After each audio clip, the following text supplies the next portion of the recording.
Heyo guys, welcome back to Uncommon Among Uncommon, the channel dedicated to disciplining the life and callousing the mind. Now, you may have noticed, again, I made another change to my outfit, which is just so funny because just a couple weeks ago I was talking about why I don't make a lot of changes to my outfit. But we're trying something else to kind of shade our eyes from the sun on these marathons, and so the hat with the curve, it might do better. Plus it says Jesus died to save you, so that's always good too. You get the gospel out there. Two birds, one stone. You know, you get to tell people about Underground Railroad and Jesus all at once. But yeah, so as you guys know, this is marathon number 11, I do believe, of 52 for the year, and this one's going to be the most productive marathon yet.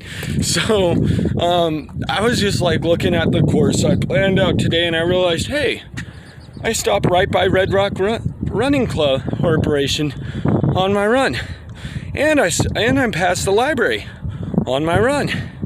So I got some library books in my bag, or actually I have some library DVDs in my bag, not books. But I'm reading like 3 books right now, so I gotta get caught up before I can get any more. Anyways, gonna drop those off at the library as I pass by on my marathon today. And then my coach wanted me to get a gait assessment done over at Red Rock Running, so I called them up and asked if they'd be available to do that today. And I told them, like, hey, I'm going to be running a marathon today, but is it okay if I come like halfway through to do the gait assessment with you guys? And they were like, oh yeah, that'll be fine. Generally they don't want you running very much right before a gait assessment, I think, because he said that I'll just have to take it into account that you're currently running. I don't know what difference it will make. I don't know any of that stuff, but yeah, they just want to see what I'm doing, what shoes I'm wearing over at Red Rock Running, and then they're going to make adjustments to my running form and possibly adjustments to my shoes. So this should be interesting. Anyways, so just in the intro real quick, just a reminder, this is a fundraiser for Underground Railroad, an organization that is working to stop childhood sex trafficking. I learned some interesting and disgusting facts this week from my coach about human trafficking. All right, so just got done with Red Rock Running Company, and I just want to give them a huge shout out because they gave me 15% off of my future purchases, which is awesome. So like, I have a card that will give me 15% off of all my purchases in the future, which is so awesome of them, and I'm really grateful for that. They also gave me a free pair of running socks to change into, so that was really nice of them too. And I just realized I was heading the wrong way, because next stop is right back up on the trail, and then we go down, and the library is right off the trail that I'm running on today. So that's really awesome. Like, it's just a really convenient way to get errands done while on my marathon. Last week, right when I finished, I did grocery shopping. That's the nice thing about running by myself right now, with, you know, races being shut down and stuff, is that I can do that. But no, races will be starting back up, so I will be signing up for a few races, and we'll do a few of these marathons at actual races, and depending on the rules of the race will change whether or not I can actually video record those ones or not. So we'll figure that out when we cross that. But anyway, so they gave me a pair of free socks, and they gave me 15% off. We're gonna be coming back in next week, probably around like Wednesday, Thursday, to buy new shoes, just because, you know, they give you a box. I have my shoes that I want to keep for throughout the week and stuff, and I don't really want to, you know, be carrying a pair of shoes in my arms and a box for insoles and a box for a new ball to roll my feet out on, and like all of this different gear on me that I don't really need on the marathon itself, but don't need until I get home, you know. So yeah, anyways, we're doing good. We're 5 kilometers in. Like I said, they were 5 kilometers away. We got our running gait done, or a gait assessment done, and found out that my ankles pronate a little bit when I run. So yeah, I got some ankle sleeves for that to help keep those supported, and gonna get some inserts next week too. So yeah, lots of changes to the equipment. It's just so crazy to me just how much of a team is needed to do this, and how the team just keeps growing. And I keep going the wrong way because I'm distracted as all hell. I gotta get back to the trail. So anyways, I'm gonna let you guys go, and I will see you in an hour. Hey guys, what up? We are 2 hours in. This guy's running a few miles, I think. Hey. Cole, one of the hardest mother you'll ever meet. Can't swear on YouTube. All right. Go ahead and introduce yourself, Cole. Oh, yeah, dude. Cole, got a YouTube channel. Just search up the Jimmy Patterson. That's Patterson with 1 T. First channel that comes up will be Patterson Talks. I don't know why this is. But that's my channel, Patterson Talks, and you can find it by typing in the Jimmy Patterson. That's Patterson with 1 T. Give me a like on the video, subscribe. Yeah. All right. So we're 2 hours in, and we are 16 kilometers in. So we only got like 20 kilometers left, something like that. All right, let's go this way, Cole. All right. Anyways, thank you. Oh, he stopped. Yep. Okay. Is there more trail over here? Oh, this is the bike trail. So we're doing great. We're having a fun time. We're just talking. You know what I learned today, though? Don't play the U.S. President song by Warner Brothers with the U.S. history teacher right next to you. Sorry. No, you're good, dude. I'm just teasing. Got to grow the mind and the body, right? He was, every president came up, he was like, oh, that guy was the worst, he did this. Oh, that guy was actually pretty good, he did this, this, and this. And I'm like, oh, interesting, didn't know that. This is actually really interesting stuff. If you guys like politics, and what else do you do? Oh, right now it's like, yeah, reactions to stuff that are going on in the news right now. You know, what everyone else is doing. Yeah, I guess. So, you know, he is a libertarian? A libertarian. I'm a libertarian. Libertarian. I'm a conservative libertarian, not a liberal libertarian. Sounds almost redundant, man. Yeah, I guess. So yeah, he's really interesting. And we have discussions about politics all the time. He's way more into it than I am. So if you guys like that stuff, like and subscribe his stuff. But first, finish the video. I'll see you guys in another hour. You want to say anything? Oh, I'm good.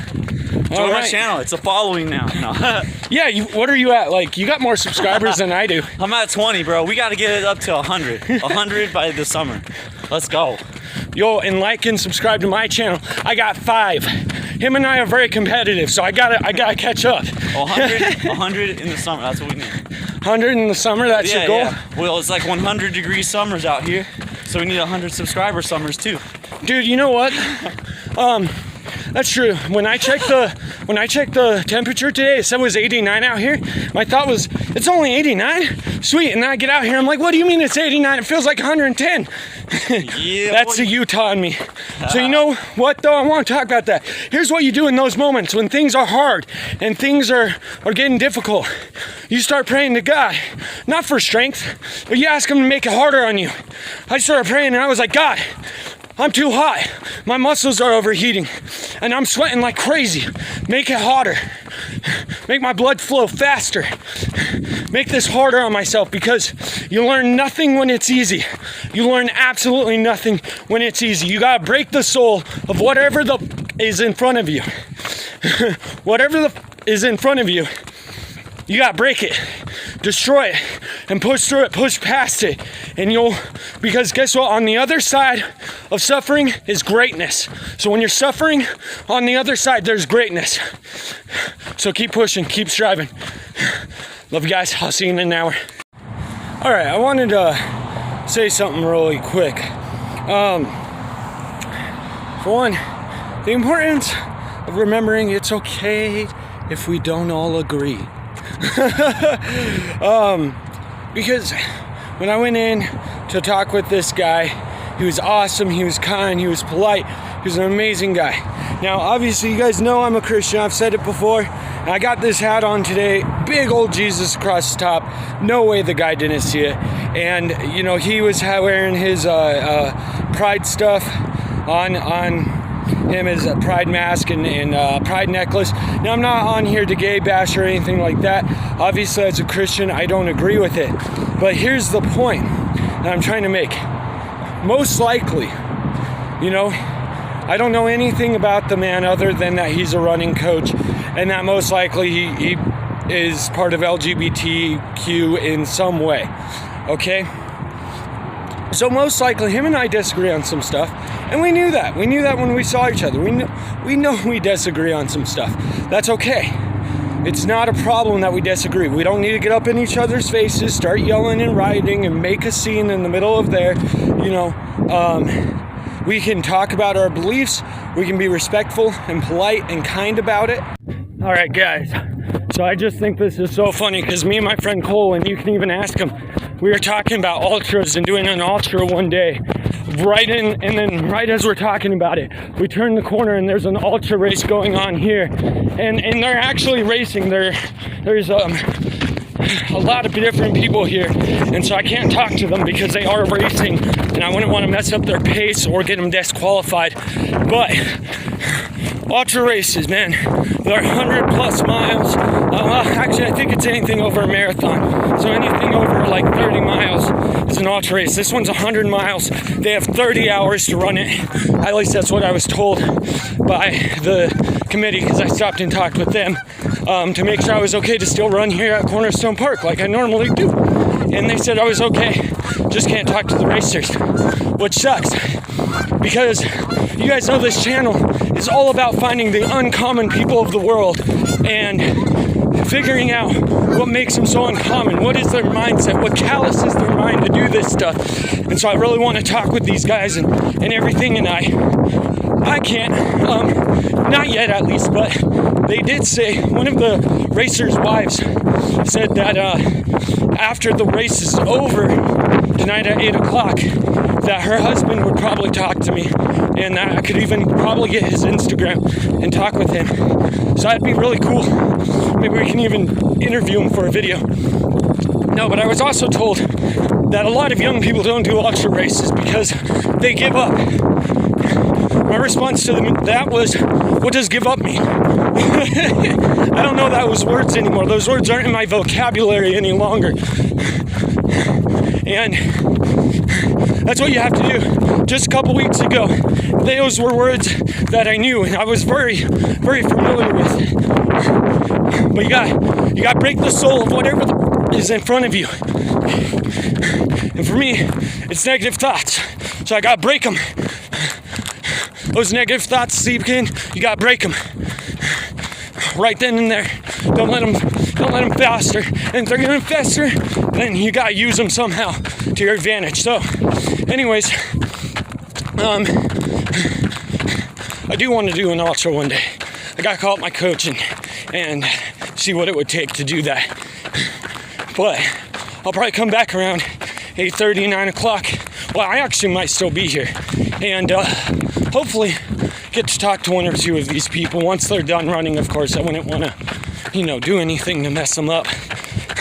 It'd be really crappy. But anyways, we have about 13 kilometers left of marathon number 11 of 52 this year. So for the last 10 kilometers of today's marathon, I'm going to sprint them. I'm just going to sprint them as fast as I can. There's so many ultra runners out here that, I want to try to keep up with one of them, see if I can. Of course, I'll stay behind them. I won't talk to them. I won't mess with their pace. Just find the fastest runner and see if I can keep up with them for the last 10K. So we'll see what happens. I'll let you know later. All right, guys. So we, in 0.02 of a kilometer, will sprint the last 10K of marathon number 11 of 52. But before we do that, I wanted to step off the side again. I can't put these guys in camera. I can't talk to these guys, but I'll be able to talk with them either later tonight or tomorrow after their race is done, and they're no longer racing. And then I plan on coming back and talking to whoever's, feeling up to talking. I bet you most of them probably won't be, but they might be willing to, exchange contact info, and we can learn whatever there is to learn from them. But I did want to say this right here.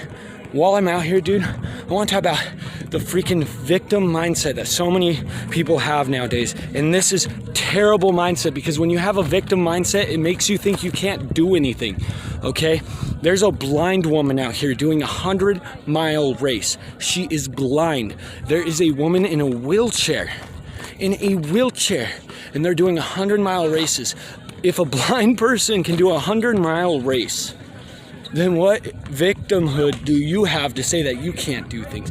Because guess what? That woman is the toughest mother I have ever met in my life. I haven't even met her, but the toughest mother I've ever seen in my life. To be able to run 100 miles and be blind, I can't imagine that. So, yeah, dude, that to me is just amazing. I am excited, though, to sprint these last 10K, and I will see you guys afterwards. Gonna get some water because I'm gonna take off my Camelback and hat for it. I don't know why I didn't stop recording first, but I'll see you guys after the run. I'm gonna turn on my sprint playlist too. It'll be fun. Alright guys, so I forgot to film an exit for that last video, so I'm just editing it now and filming the exit now. Yes, to those of you guys who are going to ask, I am sitting in a closet. That's why the dresser's right here. And I actually sleep in this closet because on the floor, because unnecessarily soft beds induce gayness. David Goggins quote. I think it's hilarious. Don't quite know what he means by it, but I think it's hilarious. And the man sleeps on the floor. And I think it's hilarious. Anyway. So yeah, those last 10K, I sprinted for 5K, walked for a little bit, sprinted another mile or two, walked for a little bit, and then jogged for, a couple more miles until I had just a quarter mile left, and then I all out sprinted that quarter mile in, I don't even know how long. I think it was like 20-second sprint, and just went boom as fast as I could. And that was really, really hard. It was really, really hard. I don't know exactly how much time. You can check on Strava. It will tell you. It felt like it was only 20-30 seconds, but for all I know, with where my mind was at that day, it could have been a minute or two, or it could have been 10 seconds. I really have no idea. Can't even guess. But my next video will be interviews with ultramarathoners. So one of those interviews include a man who ran 300 miles that day, and he's 60. He's about to turn 60. He holds the world record for the most ultras ever ran, 100 milers, and he holds another world record for the most 100 milers ran in 1 year. I think somebody this year, though, stole his world record for the most ultras in the world. So that's kind of disappointing, but I think he's going to try to get that back next year. So I'm unsure on all the facts there.